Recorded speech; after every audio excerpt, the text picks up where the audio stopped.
Confinement, nouvelles règles, nouvelle organisation. Le confinement, qui va s'étendre à l'intégralité du territoire national, pose un problème de taille pour les salariés avec des enfants mais également pour les entreprises, la réorganisation à la hâte et au dernier moment des congés payés posés en prévision des vacances de printemps.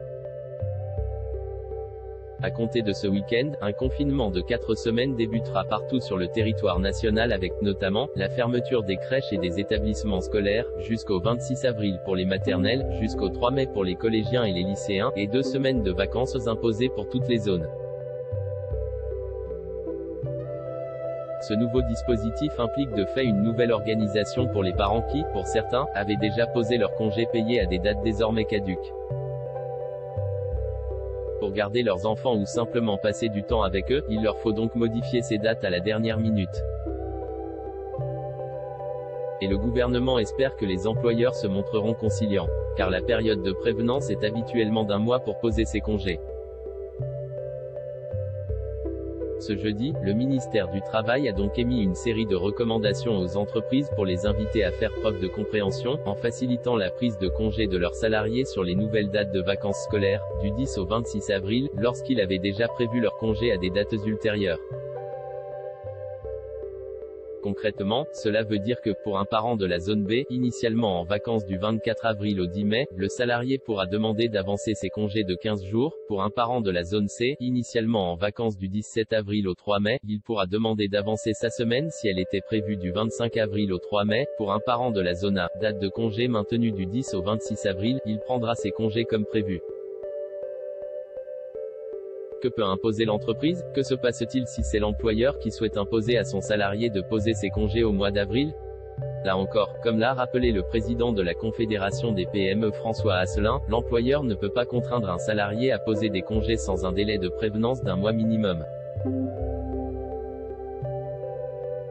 Il existe toutefois des exceptions à la règle. L'employeur peut imposer au salarié la prise de jours de congé ou de RTT dans le cadre de l'ordonnance du 16 décembre 2020. Celle-ci permet à l'employeur d'imposer ou de modifier la date de prise de 6 jours de congé payés sous réserve de la conclusion d'un accord collectif l'autorisant, ainsi que d'imposer par décision unilatérale la prise de jours de repos conventionnels dans la limite d'un total de 10 jours. Reste que le gouvernement mise avant tout sur la bonne entente entre le salarié et l'employeur.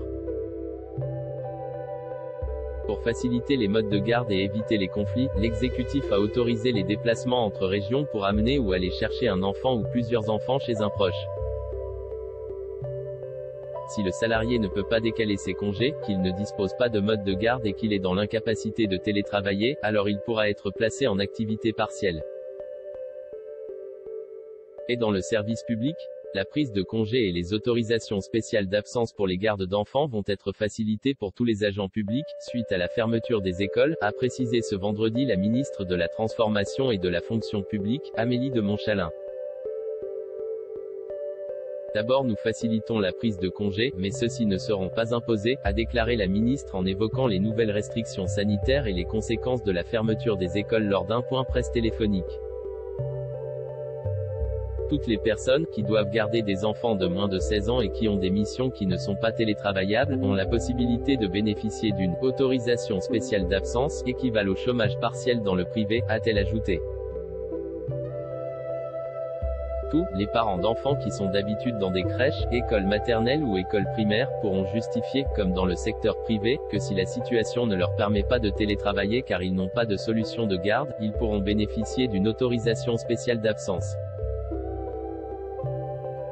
Pour les agents ayant l'obligation d'être sur leur lieu de travail, à l'instar des soignants ou des forces de l'ordre, les enfants seront accueillis dans les écoles et structures périscolaires comme en mars 2020, a encore précisé la ministre, en assurant que toutes les situations seraient couvertes.